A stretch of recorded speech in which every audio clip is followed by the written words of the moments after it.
लोकेश राजपूत जी, इस पर आपसे जवाब दे लेते हैं। देखिए, वो तो कह रहे कि वो सम्मान करते हैं, लेकिन जिस परिप्रेक्ष्य में उन्होंने कहा उनका वो मतलब नहीं था, वो इसे भी स्पष्ट कर रहे हैं, लेकिन माफी मांगने को तैयार नहीं है। अब आप बताइए, कल आप कह रहे हैं रक्त स्वाभिमान सम्मेलन कार्यक्रम, क्या होगा इसमें? क्या एक बार फिर वही तस्वीर दोहराई जाएगी जो रामजी लाल सुमन के घर के बाहर देखने को मिली?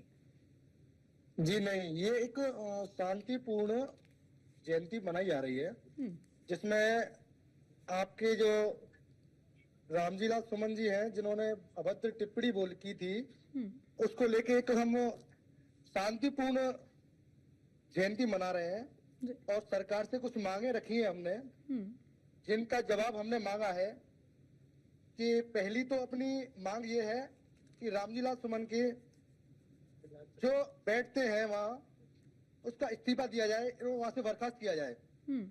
दूसरी मांग ये है कि ये राणा सांगा जी का जो मूर्ति बनी हुई है वहां जाके माफी मांगे और नाक रगड़े अपनी, तो इनको क्षत्रिय समाज माफ करेगा, हिंदू समाज माफ करेगा।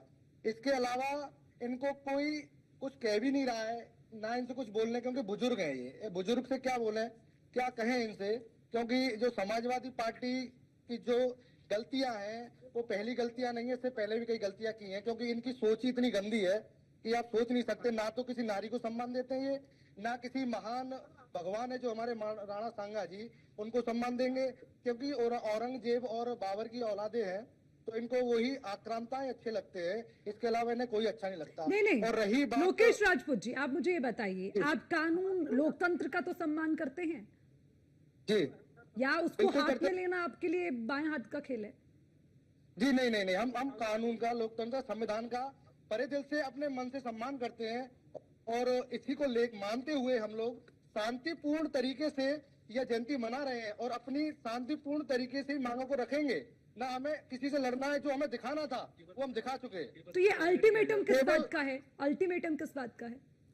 अल्टीमेटम बताएं मैम, केवल हमारी जो क्षत्रिय समाज है उसको टारगेट किया जा रहा है, टारगेट कर रही है समाजवादी पार्टी कि इनसे अब शब्द बुलवाइए और इनका खून खौलेगा, क्योंकि हमने शुरू से ही हमने रक्षा की है इस देश की, हमारे बुजुर्गों ने इस देश के लिए किया है और करते चले आ रहे हैं, शुरू से अपमान सहते चले आ रहे हैं। आप जानते हैं कि जब पृथ्वीराज चौहान जी 17 बार गौरी को माफ कर सकते हैं, तो सोचिए हमारा दिल कितना बड़ा होगा।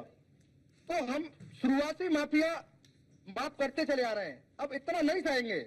उन जो पूर्वजों ने किया ठीक है, लेकिन उनकी औलादें इतना उनका अपमान नहीं सह सकते, क्योंकि इतना जो भी आता है केवल राजपूतों के बारे में बोलता है। चलिए, यानी कि अपमान बर्दाश्त नहीं करेंगे, आप ये बात कह रहे हैं। ठीक है, देवेंद्र प्रमुख जी।